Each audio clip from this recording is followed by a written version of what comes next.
కళ్యాణదుర్గంలోని 114 చెరువులకు BTP dam నుంచి సాగునీరు ఇవ్వకపోతే కళ్యాణదుర్గం రాజకీయాల నుంచి తప్పుకుంటారని కళ్యాణదుర్గం ఎమ్మెల్యే సురేంద్రబాబు సంచలన ప్రకటన చేశారు.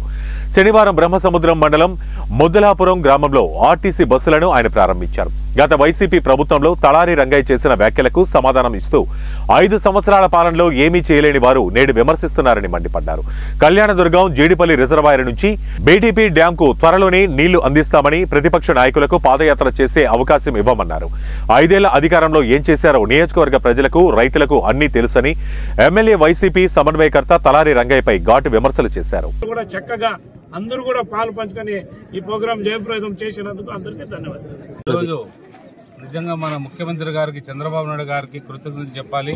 అలాగే ఈ విషయం మా దృష్టికి తీసుకొచ్చిన మీ అందరికి కూడా కృతజ్ఞత తెలియజేస్తున్నా. ఎందుకంటే ముఖ్యంగా ఒక పేపర్లో రావడంతో పాటు పిల్లలందరూ కూడా ఇబ్బంది పడుతున్నారని కలెక్టర్ గారి దృష్టికి తీసుకెళ్లడం, అలాగే ముఖ్యమంత్రి ఎప్పుడైతే స్పందించారో మా నారా లోకేష్ గారు వెంటనే కలెక్టర్ గారితో మాట్లాడి మన ఏదైతే రీజనల్ చైర్మన్ గా ఉన్న నాగరాజు గారికి చొరవ చూపి వెంటనే ఈ ప్రాంతం ముద్దలాపురం నుంచి కళ్యాణదుర్గం వరకు బస్సు వేయడం జరిగింది.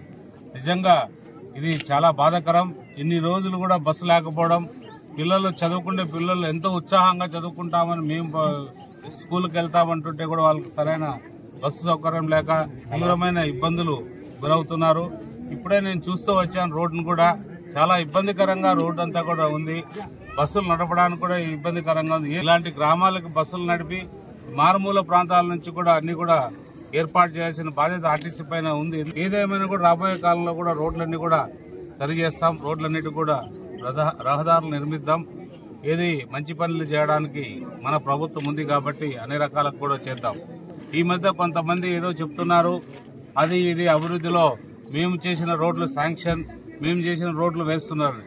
అది వాళ్ళు చేసిన రోడ్లు ఇండొచ్చు శాంక్షన్, కానీ వాళ్ళు ఏదైతే కాంట్రాక్టర్లుగా ఉన్నారో భయపడిచ్చి వాళ్ళు పరుగులు తీశారు. ఈ ప్రాంతం నుంచి వైద్యులు గారు ఎక్కడికక్కడ పనులన్నీ కూడా ఆగిపోయినాయి. ఎక్కడికక్కడ మొత్తం శబ్దత వచ్చేసింది, ప్రజల్లో నిరుత్సాహం వచ్చేసింది. అన్ని రకాలకు కూడా ఇబ్బందికరంగా తయారైన ఈ ప్రాంతాన్ని మనం అభివృద్ధి చేసుకుంటూ ముందుకెళ్దాం. ఏదేమైనా కూడా అభివృద్ధిలో ఇదొకటి చిన్న మైలురాయి అంతే. చాలా అభివృద్ధి చేసుకోవాలి. రకరకాలు కూడా చెప్తున్నారు.